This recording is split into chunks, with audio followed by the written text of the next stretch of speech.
বিশেষ উপলক্ষকে কেন্দ্র করে আমরা বিশেষ আয়োজন করে থাকি, সেটা হোক ছোট কিংবা বড়। সবাই চেষ্টা করি কোনো উপলক্ষে আমরা কোনো ভালো কিছু রান্না করতে, সেই উপলক্ষে ভালো কিছু খেতে। আসসালামু আলাইকুম, সাবরিনাস ব্লগ বিডি থেকে আমি সাবরিনা ফেনী থেকে বলছি। যে যেখানে বসে আমার আজকের ব্লগটি শুরু করেছেন সবাইকে জানাচ্ছি অসংখ্য ধন্যবাদ। ভিডিওর প্রথমেই দেখেই হয়তো বুঝতে পেরেছেন আজকে কি উপলক্ষে ভিডিওটা করছি। আজকে আমার ছেলের জন্মদিন, সেই উপলক্ষে ওর জন্য একটু কাচ্চি বিরিয়ানি করলাম মুরগি দিয়ে, আর সেই সাথে ঘরোয়াভাবে আজকে ওর কেকটা আমি বানাবো। সেই জন্য আমি এখানে নিয়েছি কিছু গরুর চর্বি। হয়তো অনেকেই বলতে পারেন গরুর চর্বি, তাও আজকে বার্থডের দিনে গরুর চর্বি দিয়ে আমি কি করছি। এই গরুর চর্বিটা আমরা প্রত্যেক বছর ফেলে দিই, তবে আমি এবার জানতে পারলাম এই গরুর চর্বিটাকে গলিয়ে, অর্থাৎ এটা থেকে আমরা বাটার বা ডালডা বলে থাকি, ডালডাটা বের করে ডালডা থেকে বাটারটা তৈরি করা সম্ভব। আর যেহেতু আমি জানতে পেরেছি, সেহেতু আমি আর চর্বিগুলোকে ফেলে দেইনি, চর্বিগুলোকে আলাদা আলাদা প্যাকেট করে রেখেছি। তো এদিকে বাটারটা কে বসিয়ে দিয়েছি, মানে ডালটাটাকে আমি বসিয়েছি চর্বি গলিয়ে। আমি আমার সম্পূর্ণ ভিডিওটি অবশ্যই শেয়ার করব আমার কুকিং চ্যানেলে, সাবরিনাস কুকিং স্টুডিওতে অবশ্যই পেয়ে যাবেন। তো আসুন আমি কি কি করলাম সেটা জেনে নিন। আমি এখানে কাচ্চিটাকে করেছি সোনালী মুরগি দিয়ে, করেছি মাছ ভাজি আর ডিম।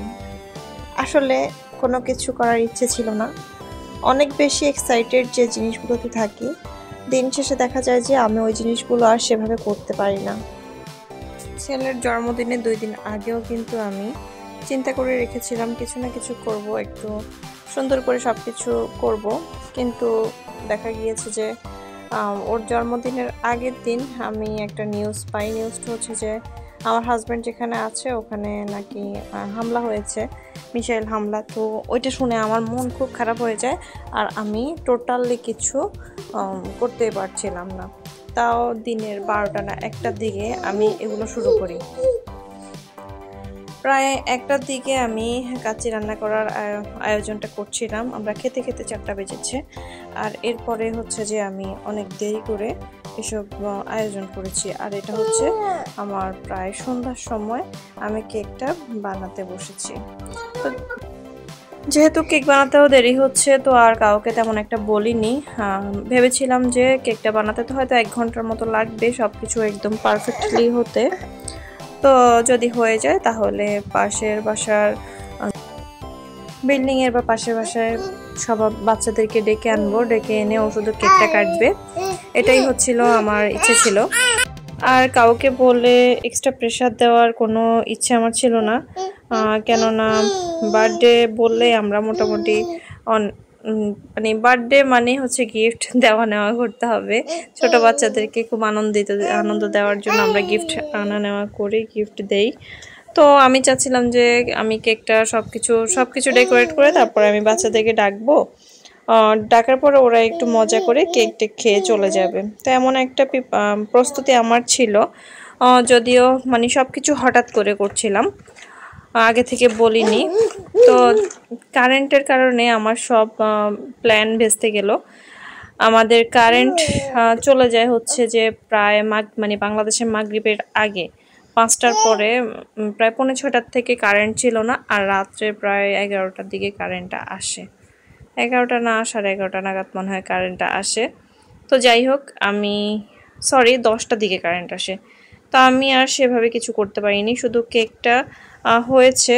দুটোটা কেক আমি চুলায় বেক করে নিয়েছি, একটা দিয়েছিলাম কারেন্টের চুলায় আর একটা দিয়েছি গ্যাসের চুলায়। তো কেকগুলো 2টা বেক করেছিলাম, কারণ হচ্ছে যে আমি ছেলের যে ডিজাইনের কেকটা আমাকে বলেছিল বানিয়ে দিতে, ওইটার ডিজাইনটা হচ্ছে দোতলা কেকের মতো 2টা পার্ট থাকবে। তো আমি সেই হিসাবে কেকটা অ্যারেঞ্জ করেছিলাম, বানিয়েছিলাম, কিন্তু প্রায় 8:30 পর্যন্ত আমরা যখন অপেক্ষা করছিলাম, আমার ছেলে অপেক্ষা করছিল, আর পারছিল না আম্মু কখন কেক কাটবো, কখন কাউকে বলবা। তো আসলে আমরা একদম আপসেট হয়ে গিয়েছিলাম। এরকম জানলে আমি ওর জন্য একটা কেক বাইরে থেকে নিয়ে আসতাম। আমি ভেবেছিলাম আমি সব কিছু করবো, যার কারণে আর কেক একটা বানাতে কতক্ষণই বা লাগবে, ঘন্টাখানেকের মতো লাগবে কমপ্লিট হইতে।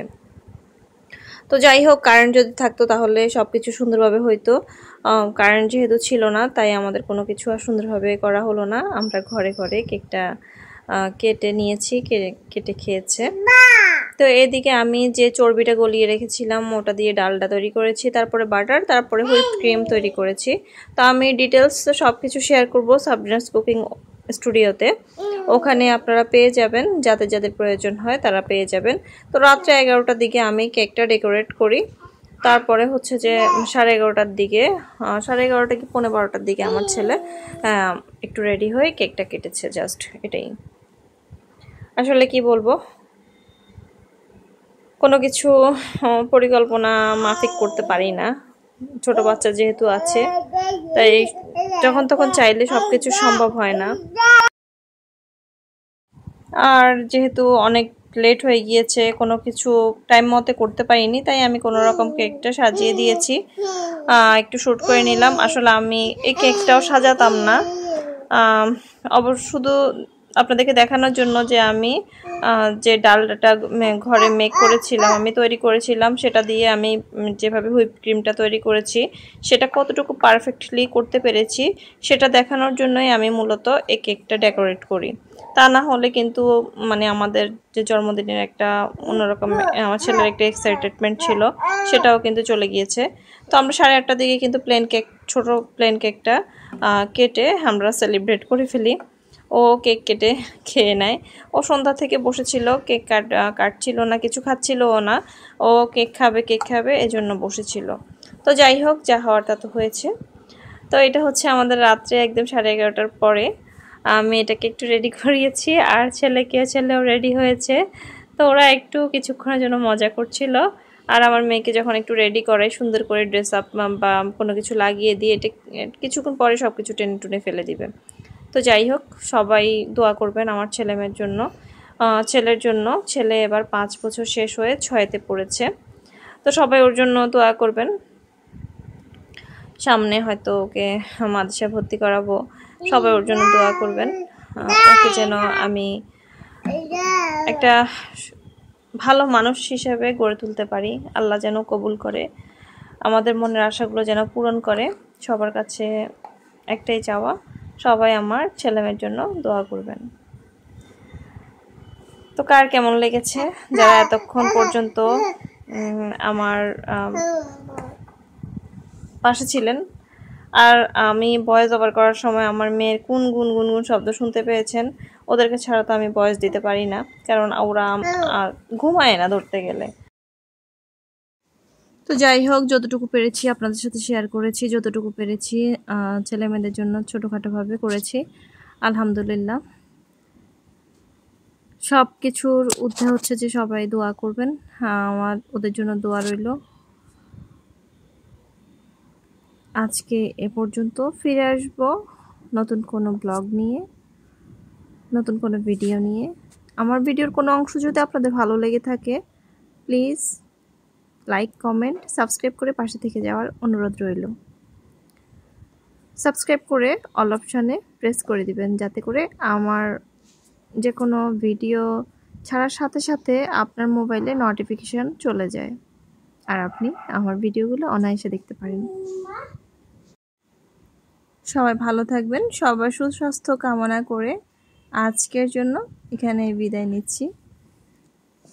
আল্লাহ হাফেজ, আসসালামু আলাইকুম, ফি আমানিল্লাহ।